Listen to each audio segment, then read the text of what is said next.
Ji good afternoon to all of you. मैं वीरेंद्र कुमार आपका एक बार फिर स्वागत करता हूं आपके अपने यूट्यूब चैनल वीरेंद्राज क्लासेस पर। तो मेरे प्यारे बच्चों, आज मैं लेकर आया हूं आपके लिए यूपी ट्रिपल एससी के थ्रू होने वाले एग्जाम जूनियर असिस्टेंट रिक्रूटमेंट 2022 की बेसिक इंफॉर्मेशन। और इस एग्जाम में फाइनल सिलेक्शन लेने के लिए किसी भी स्टूडेंट्स की क्या स्ट्रेटजी होनी चाहिए, उसे अपनी पढ़ाई को किस तरह से आगे बढ़ाना चाहिए ताकि वो फाइनल सिलेक्शन के साथ आखिर में विजेता साबित हो। तो चलिए पहले हम देखते हैं कि इस एग्जाम की बेसिक इंफॉर्मेशन क्या है। तो आइए मेरे प्यारे बच्चों, हम बेसिक इंफॉर्मेशन देख लेते हैं। एक जूनियर असिस्टेंट 2022 रिक्रूटमेंट के तहत जो कुल पद निकले हुए हैं वो है 1262। इसका exam UP triple SC commission कराता है। उत्तर प्रदेश अधीनस्थ सेवा चयन बोर्ड के द्वारा इसकी परीक्षा कराई जाती है। तो देखिए इसके फॉर्म कब से फिल हो रहे हैं। एप्लीकेशन बिगिन यानी कि फॉर्म भरने की जो शुरुआत है वो 21 नवंबर 2022 से हो चुकी है। 21 नवंबर 2022 से हो चुकी है। जो लास्ट डेट होगी रजिस्ट्रेशन की वो 14 दिसंबर, लास्ट डेट 14 दिसंबर 2022 होगी।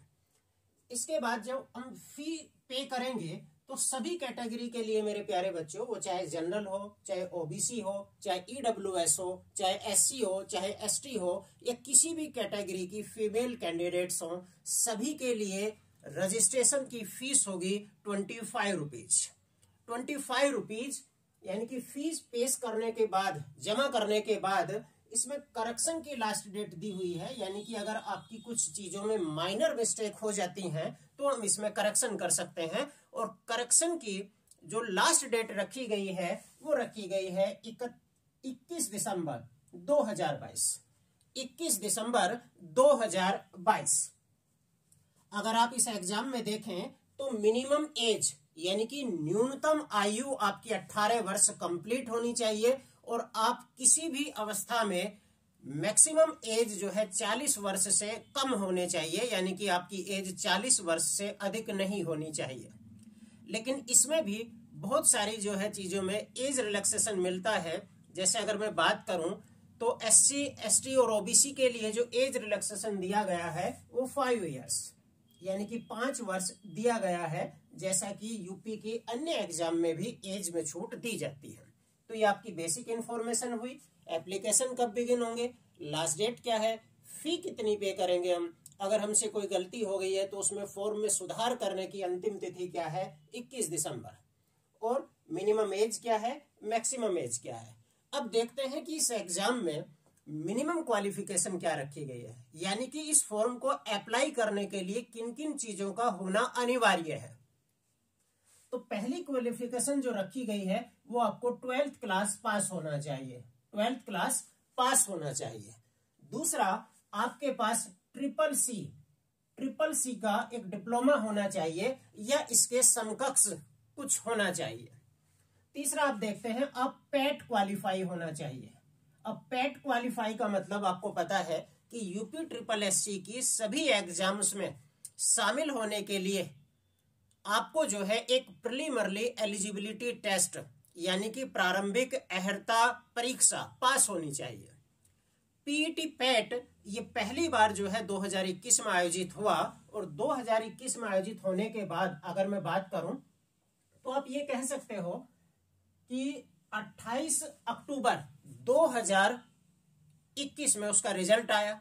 यानी कि कोई भी पैट जो है अपने रिजल्ट घोषित होने की तिथि से 1 वर्ष तक जो है मान्य होता है। इसके अनुसार जो पैट 2021 है वो 27 अक्टूबर 2022 को अपनी अर्हता की तिथि खो चुका है, यानी कि यहां तक ही योग्य माना जाएगा। लेकिन आपको मेरे प्यारे बच्चों जैसा कि पता है कि पैट 2022 का अभी तक रिजल्ट डिक्लेयर नहीं हुआ है, इसीलिए यूपी ट्रिपल एससी ने पैट 2021 की डेट आगे बढ़ा दी है। यानी कि अब 8 जनवरी 2023 तक पैट जो है 2021 मान्य होगा। या अगर किसी कंडीशन में 8 जनवरी 2023 तक पैट 2022 का रिजल्ट नहीं आता है तो भी जब तक जो है पैट 2022 का रिजल्ट डिक्लेयर नहीं हो जाता, पैट 2021 की मान्यता बरकरार रहेगी। इसके बाद हम देखते हैं आपको जो है टाइपिंग आनी चाहिए, और टाइपिंग भी मेरे बच्चों इसमें हिंदी या इंग्लिश में नहीं है, हिंदी और इंग्लिश दोनों में आपको टाइपिंग आनी चाहिए। मैं फिर ये बात नोट करो कि हिंदी और इंग्लिश दोनों में आपको टाइपिंग आनी चाहिए। आगे देखते हैं कि आखिर इस एग्जाम का पैटर्न क्या है, जो हम परीक्षा देंगे उस एग्जाम का पैटर्न क्या है।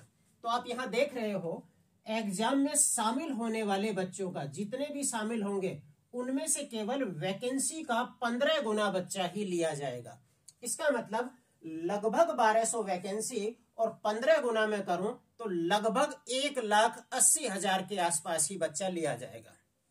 तो जितनी भी वैकेंसी होंगी उसके रेशियो में अगर मैं बात करूं तो उसका 15 टाइम्स जो है स्टूडेंट्स लिए जाएंगे जो एग्जाम्स देंगे। इसके बाद एग्जाम पैटर्न में क्या होने वाला है, 19 मिनट का यानी कि 1.5 आवर का ये एग्जाम होने वाला है।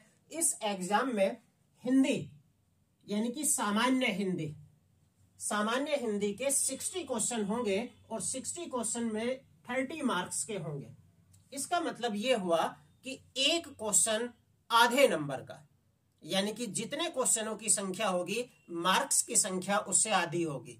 तो 60 क्वेश्चन 30 मार्क्स के आपको हिंदी के मिलेंगे। इसके बाद अगर मैं रीजनिंग बात करूं, यानी कि तर्क शक्ति आप कह सकते हो या बौद्धिक क्षमता आप कह सकते हो, तो रीजनिंग के क्वेश्चन होंगे 30 और 30 क्वेश्चन जो है 15 मार्क्स के होंगे। इसके बाद आप जीके जनरल नॉलेज कहें या जीए जनरल अवेयरनेस कहें या जीएस जनरल स्टडीज कहें, इसके 40 क्वेश्चन का मतलब है 20 मार्क्स की आपकी जीके या जीए या जीएस आएगी। यानी कि अगर मैं टोटल एग्जाम देखता हूं तो टोटल एग्जाम में 130 क्वेश्चन आएंगे और 65 मार्क्स के होंगे। 130 क्वेश्चन 65 मार्क्स के होंगे। जो बच्चा इसमें क्वालिफाई करेगा वो टाइपिंग के लिए जाएगा। टाइपिंग मेरे प्यारे बच्चों कोई मार्क्स नहीं है, टाइपिंग केवल क्वालिफाइंग नेचर की है, यानी कि टाइपिंग में केवल आपको पास होना है। क्या है टाइपिंग की शर्तें? तो आपको टाइपिंग जो है वो लैपटॉप या कंप्यूटर पे होगी।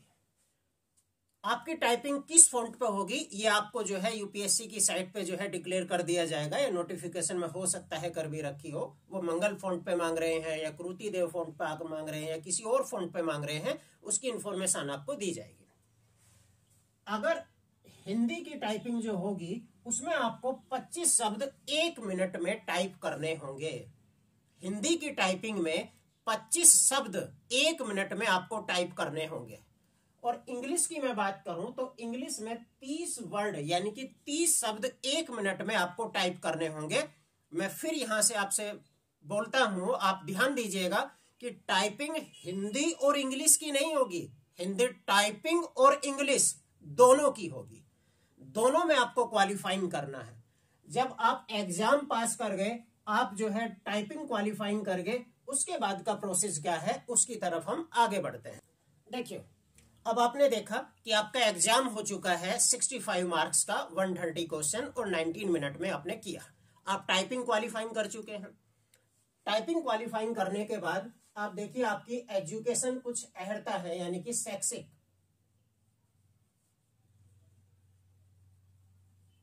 अहर्ता, यानी कि एजुकेशन के हिसाब से आपको कितने मार्क्स मिल रहे हैं।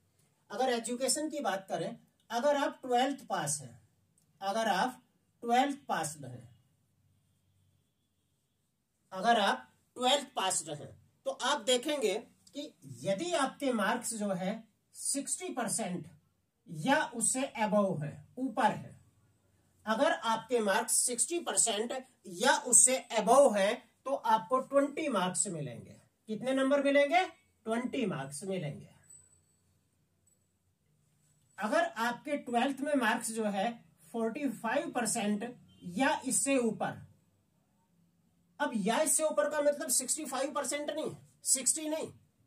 इसका मतलब क्या हुआ कि अगर आपके मार्क्स 45% है या उससे ऊपर है लेकिन 60 से कम है तो आपको मार्क्स मिलने वाले हैं 15 मार्क्स। अगर आपके मार्क्स 33% यानी कि 33% है या उससे ऊपर का मतलब 45% से नीचे है, तो आपको यहां मार्क्स मिलने वाले हैं 10 मार्क्स। इसका मतलब ये हुआ मेरे प्यारे बच्चों कि 12th में जो मैक्सिमम नंबर आप गेन कर सकते हैं, वो मैक्सिमम नंबर आप गेन कर सकते हो 20 मार्क्स। अब इसमें जो 60% अबव वाले होंगे वो 20 में से 20 लेकर आएंगे, जो 30% अबव होंगे लेकिन 45 से नीचे होंगे वो आप देखेंगे 10 मार्क्स ही लेकर आएंगे। इसके बाद अगर कोई ग्रेजुएट है या ग्रेजुएट को आप कह सकते हो स्नातक है, अगर कोई स्नातक है तो आप यहां देखेंगे अगर उसकी ग्रेजुएशन में 60% या 60% और उसके अबव मार्क्स हैं तो उसे यहां पूरे नंबर मिलने वाले हैं, यानी कि 10 मार्क्स। कितने नंबर मिलने वाले हैं?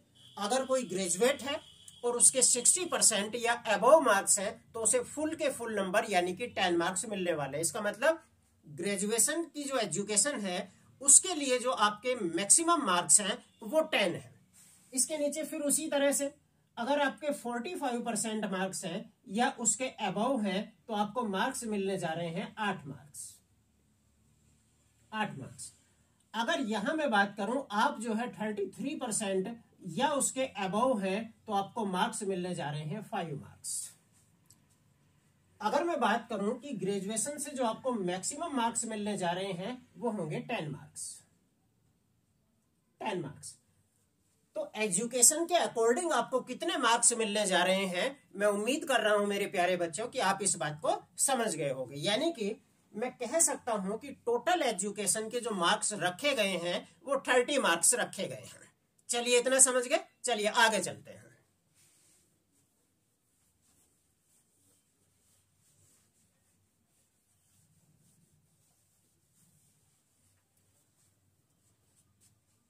अब बात करते हैं खिलाड़ी की कि किसी भी खिलाड़ी को कितने मार्क्स मिलने वाले हैं।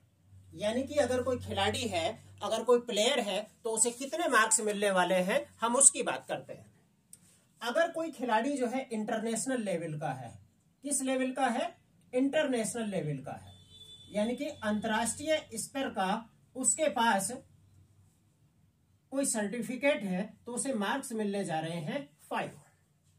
अगर किसी स्टूडेंट्स के बाद कोई भी क्वालिफाई, मान लो फॉर्म फिल किया, फॉर्म फिल करने के बाद जो है आपको पता है जैसे ही हम फॉर्म फिल करेंगे उसकी 25 रुपीज जो है फीस है। उसके बाद क्या होगा? उसके बाद जो है वो मेंस की एक कट ऑफ लगाएंगे कि पैट में, कि जिसके इतने मार्क्स हैं पैट में वो इसके मेंस का फॉर्म भर सकता है, और आपको फिर मेंस का फॉर्म भरना है और वहां 185 रुपीज जो है आपको शायद पे करने हैं। जो अभी पिछला रेवेन्यू लेखपाल का एग्जाम हुआ था, राजस्व लेखपाल का, उसमें यही प्रोसेस था।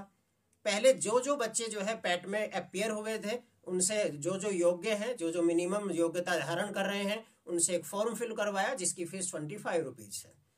उसके बाद एक कट ऑफ लगाई कि इतने मार्क्स से अबव वाले जो है मेंस के लिए अप्लाई कर सकते हैं। हर कैटेगरी में अलग अलग कट ऑफ थी। वो उस फॉर्म की फीस थी 185। उस फॉर्म को भरने वालों के बाद जो है रिजल्ट आया, उसके बाद एग्जाम हुआ। अब आपका एग्जाम हो गया जूनियर असिस्टेंट का, कितने मार्क्स का? 65 मार्क्स का। कितने क्वेश्चन आए उसमें? 130। उसके बाद आपकी क्या हुई? टाइपिंग हुई। टाइपिंग क्या हुई? आपकी क्वालिफाइंग हो गई। क्वालिफाइंग टाइपिंग के बाद आपके जो है शैक्षिक नंबर भी जोड़ेंगे।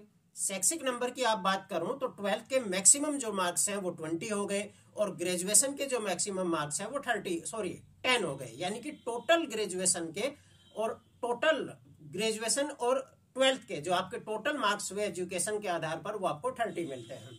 अब बात करते हैं अगर कोई स्किल प्लेयर है, और स्किल प्लेयर है अगर उसके पास इंटरनेशनल लेवल का जो है कोई सर्टिफिकेट है तो उसे मार्क्स मिलेंगे 5। अगर वो नेशनल लेवल का है, यानी कि उसने नेशनल लेवल पर कुछ खेल रखा और उसके पास सर्टिफिकेट है, तो उसे मार्क्स मिलने जा रहे हैं 4। कितने मार्क्स मिलने जा रहे हैं? 4। अगर कोई स्टेट लेवल का है, अगर कोई स्टेट लेवल का खिलाड़ी है तो उसे मार्क्स मिलने जा रहे हैं 3। और अगर कोई यूनिवर्सिटी यूनिवर्सिटी यानी कि विश्वविद्यालय लेवल पर खेला है, या कॉलेज लेवल पर खेला है, या अपने स्कूल लेवल पर खेला है, तो उसे मार्क्स मिलने जा रहे हैं 2। बात केवल खेलने की नहीं है, बात है सर्टिफिकेट होने की। अगर आपके पास इंटरनेशनल लेवल का कोई खेल का सर्टिफिकेट है तो आपको 5 मार्क्स मिलने जा रहे हैं, स्टेट लेवल का है तो आपको 4 मिलने जा रहे हैं, सॉरी नेशनल लेवल का है तो आपको 4 मिलने जा रहे हैं, स्टेट लेवल का है तो आपको 3 मिलने जा रहे हैं, और स्कूल, कॉलेज या यूनिवर्सिटी लेवल का है तो आपको 3 मार्क्स मिलने जा रहे हैं। इसका मतलब ये हुआ कि आखिर टोटल मार्क्स कितने हुए, आखिर टोटल मार्क्स कितने हुए जिसके आधार पर हमारा सिलेक्शन होना है। तो टोटल मार्क्स में देखो, एक तो होगा mains exam. Mains exam, mains exam आप देखोगे कि आपका हुआ 65 मार्क्स का। कितने का हुआ? 65 मार्क्स का। इसके बाद टाइपिंग हुई, टाइपिंग क्वालिफाइंग नेचर की है। इसके बाद आपको जो एजुकेशन के नंबर मिलेंगे, एजुकेशन के, वो मैक्सिमम मार्क्स जो हैं वो 30 मार्क्स हैं। और इसके बाद आपको स्किल प्लेयर के जो मिले, यानी कि खिलाड़ी होने के जो मार्क्स मिले, वो आपको मिले 5 मार्क्स। इसका मतलब आपकी जो मेरिट जाने वाली है, मेरिट की मैं बात करूं तो टोटल 100 मार्क्स में से आपकी मेरिट बनने वाली है। क्लियर है यहां तक मेरे प्यारे बच्चों? ये चीजें क्लियर है। अब हम बात करते हैं कि 2022 से पहले जो वैकेंसी निकली वो कितनी वैकेंसी थी, उसमें कट ऑफ क्या रही, जनरल की क्या रही, ओबीसी की क्या रही, एससी की क्या रही। क्योंकि पिछली कट ऑफ और पिछले पेपरों के आधार पर ही हम अपने नए युद्ध मैदान की रणनीति तैयार करते हैं। तो युद्ध मैदान हमारा क्या होगा? UP triple SC junior assistant 2022। तो उस युद्ध को जीतने से पहले हम पिछले युद्ध में देखें कि किस आधार पर पिछले युद्ध को जीता गया, तो उसी के आधार पर, यानी कि उससे बेस्ट होते हुए हम अगले युद्ध की रणनीति को तैयार करेंगे। तो समझिए क्या मेरिट रही पिछले एग्जाम में।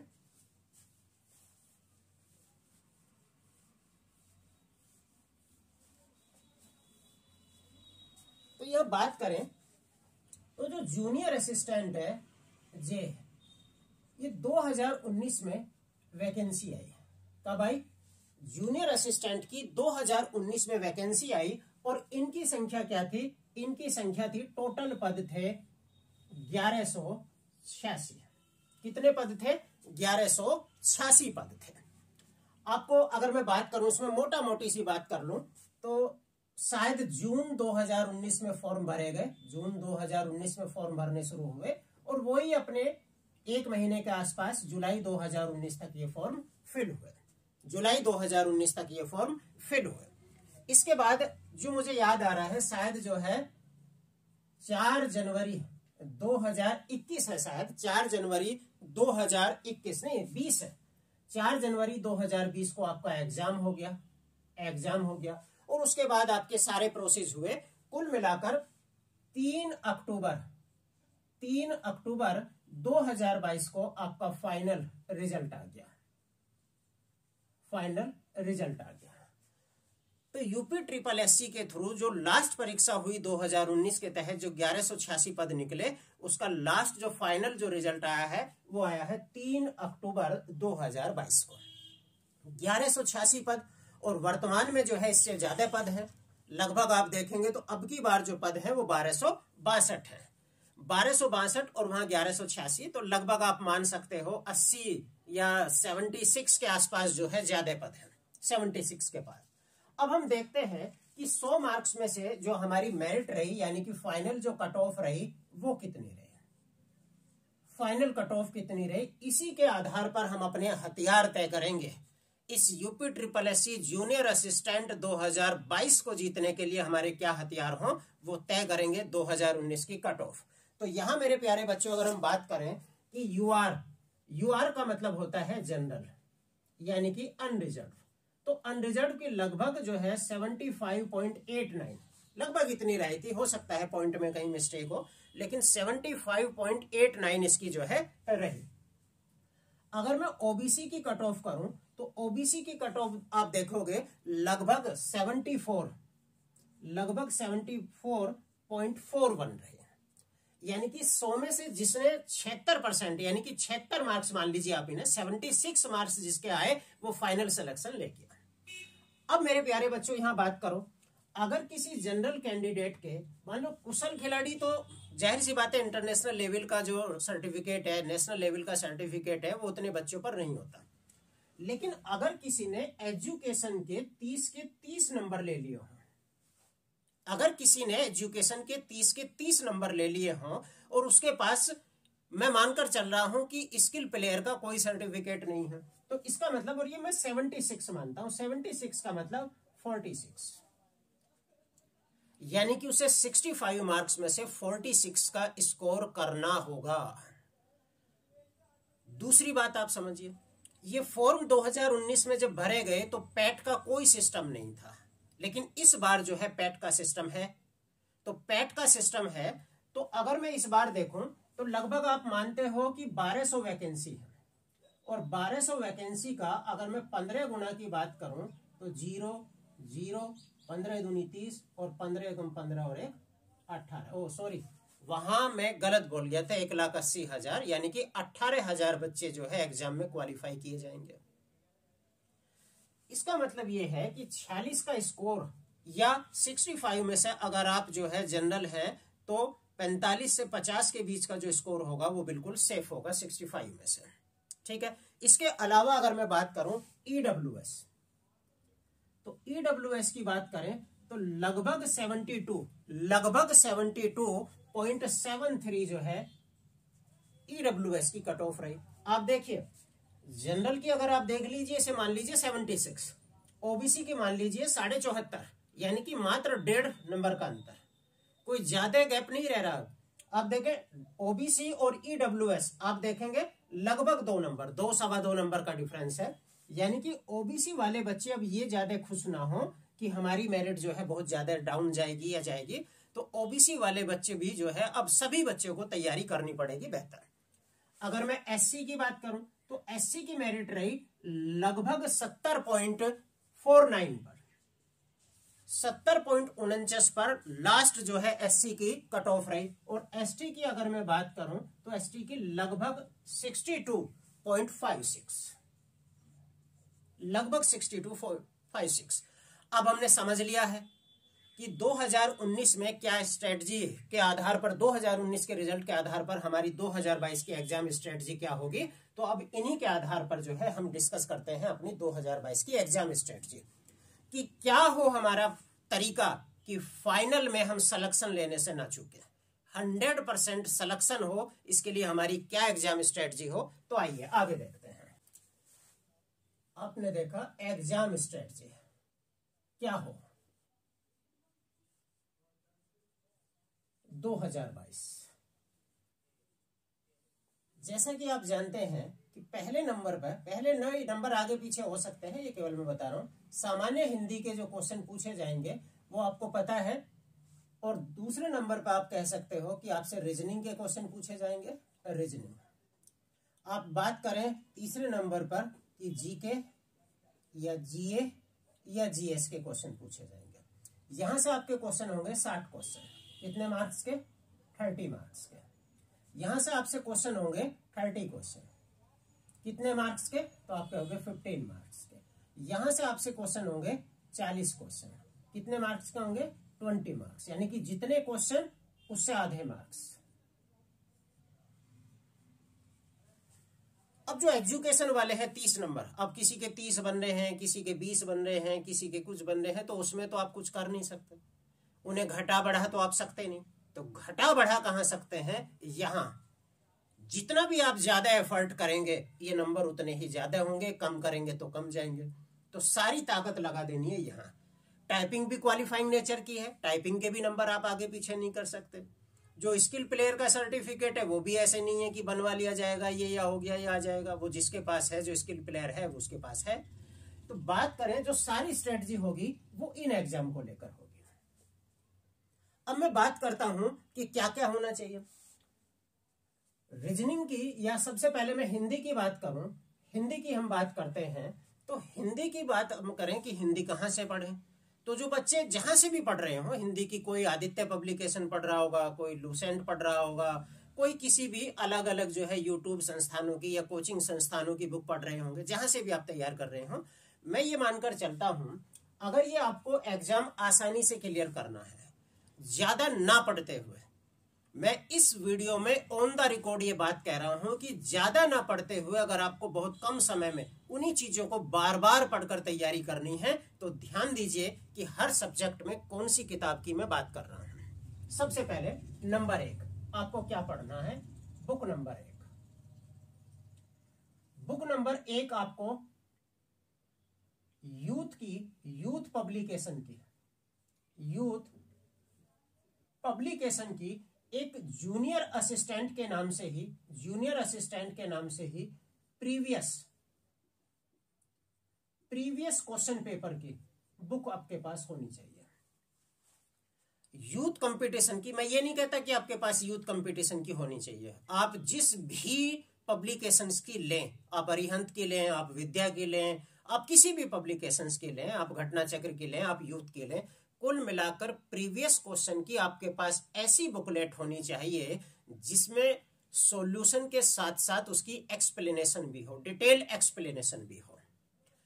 अगर मैं बात करूं बुक नंबर 2 यानी कि हिंदी की जो बुक होगी 2 नंबर, इससे क्या है, आप ये तय कर सकते हैं कि आखिर जूनियर असिस्टेंट के पेपर कैसे पूछे जाते हैं, किस लेवल के क्वेश्चन रहते हैं, कहां कहां से ज्यादा फ्रेम करते हैं वो क्वेश्चन, कहां से जो है कौन कौन से टॉपिक ऐसे हैं जो मुझे ज्यादा पढ़ने चाहिए, कौन से टॉपिक ऐसे हैं जो कम चल के भी पढ़ के भी काम चल जाएगा। हिंदी में बात करें तो फिर मैं कहूंगा यूथ पब्लिकेशंस की एक बुक आती है, उसे आप जो है पढ़ सकते हो। देखो, अगर मैं बात करूं लोअर पीसीएस का जो पेपर हुआ था, लोअर का यूपी ट्रिपल एससी के थ्रू, उस तक जो है 64 एग्जाम यूपी ट्रिपल एससी ले चुका है। तो जो मैं बात कर रहा हूं हिंदी में, हिंदी की वही आपको किताब लेनी है जिसमें यूपी ट्रिपल एससी के तहत अलग अलग परीक्षाओं के लिए हुए एग्जाम्स का चैप्टर वाइज सॉल्यूशन है। अगर आप ये बुक कर लेंगे तो मैं ये मानकर चल रहा हूं कि 60 क्वेश्चन में से 55 से 58 करने के आप जो है दायरे में होंगे, यानी कि 55 से 58 क्वेश्चन इस बुक के अंदर मिलेंगे। अब आप ऐसे तो कह नहीं कि उसमें सर हिमालय की संधि पूछ रखी थी लेकिन यहां पूछ ली विद्यालय की, तो ये तो मेरे प्यारे बच्चों गलत होगा। या ये आप कहें रीजनिंग में कि वहां पूछ रखा था कि 8:50 पर घंटे की मिनट और घंटे की सुइयों के बीच में क्या कोण होगा, लेकिन सर वहां तो ये क्वेश्चन नहीं था। अब की बार तो ये पूछ लिया कि 10:20 पर क्या कोण बनेगा। तो मैं ये मानकर चल रहा हूं कि जब आपने विद्यालय वहां संधि पढ़ ली तो आप हिमालय की करने के जो है कर पाए, अच्छे से कर पाए। तो इस तरह से आपको जो है वो बुक तैयार करनी है। जब मैं यहां रीजनिंग के साथ जाऊंगा तीसरे नंबर की बुक, तो रीजनिंग में भी हम जो है यूथ पब्लिकेशंस की उसी बुक को जो है प्रेफरेंस करेंगे। अब 64 पेपर जो है लगभग हुए अक्टूबर 2021 तक। उसके बाद जो मेरी नॉलेज में है आप ये मान लीजिए रेवेन्यू लेखपाल का पेपर हुआ, आप ये मानकर चलिए कि सप्लाई इंस्पेक्टर का पेपर हुआ, और 2022 में ये 4 पेपर और हुए पैट के, यानी कि अगर 64 लगभग 70 से 72 परीक्षाएं अब तक हो चुकी हैं। तो हो चुका है, इनका लेटेस्ट वर्जन आ गया हो वो आप चेक कर लें, दुकान पर जाकर चेक कर सकते हैं, इनकी साइट पर चेक कर सकते हैं। और चौथे नंबर की अगर मैं बात करूं जीके की, तो जीके में फिर मैं वही कहूंगा यूथ पब्लिकेशन की यूपी ट्रिपल एससी के तहत से 64 परीक्षाओं की, और विद चैप्टर वाइज और विद सब्जेक्ट वाइज में भी विद चैप्टर वाइज और विद डिटेल एक्सप्लेनेशन के साथ वो बुक आई है। अगर आप इन 4 बुक को, और ज्यादा मोटाई नहीं है, अगर आप चाहेंगे तो एग्जाम तक 3-3, 4-4 बार इन्हें पढ़ देंगे, और होना भी ऐसे चाहिए। किसी भी एग्जाम से पहले जो है 3 से 4 बार हर बुक की रीडिंग लगनी चाहिए, तभी आपका एग्जाम क्लियर होने की पॉसिबिलिटी और संभावनाएं बढ़ जाती हैं। और इसके अलावा बस एक काम और कर लेना लास्ट में, करंट की अगर मैं बात करूं तो जो भी एग्जाम से 15 से 20 दिन पहले आपको मार्केट में बुक अवेलेबल हो, वहां से आप करंट कर लेना। यूथ की भी आती है, घटना चक्र की भी आती है, आप में से बहुत सारे स्पीडी पढ़ते हैं, बहुत सारे बच्चे यूट्यूब के अलग अलग चैनल से करंट सीखते हैं। अगर आपने ये स्ट्रेटजी फॉलो कर ली, फॉर्म फिल करने से लेकर एग्जाम की डेट तक तो कोई ताकत नहीं, कोई कारण नहीं कि जो आपके सिलेक्शन को रोक दे। ये मैं ऑन द स्पॉट यहाँ चैनल के सामने ऑन द रिकॉर्ड कह रहा हूं कि इन बुक से लगभग आपके करंट के क्वेश्चन छोड़ दूं अगर मैं, तो लगभग 90 से 95% क्वेश्चन आपके यहां से आएंगे। लिख लेना इस बात को। तो ये हो गई एग्जाम स्ट्रेटजी। और मैं भी अपने यूट्यूब चैनल के माध्यम से बहुत जल्द यूपी ट्रिपल एससी के लिए लेकर आ रहा हूं क्वेश्चन सीरीज। इतने क्वेश्चन हर सब्जेक्ट में हम डिस्कस कर जाएंगे कि कोई क्वेश्चन आपको वहां से बाहर नहीं दिखाई देगा। तो आप इन बुक के साथ साथ हमारी जो है यूट्यूब चैनल से जुड़ सकते हैं। यूट्यूब चैनल से जुड़ने के लिए वीरेंद्रा क्लासेस का चैनल को सब्सक्राइब कीजिए। अगर आपको ये वीडियो अच्छी लगती है तो लाइक कीजिए। ये इंफॉर्मेशन आप जैसे और साथियों के पास पहुंचे, इसके लिए वीडियो को शेयर कीजिए। तो चलिए आज यहीं पर जो है मैं अपनी इस क्लास को जो है एंड करता हूं। अगली क्लास में फिर मिलेंगे। जय हिंद मेरे प्यारे बच्चों।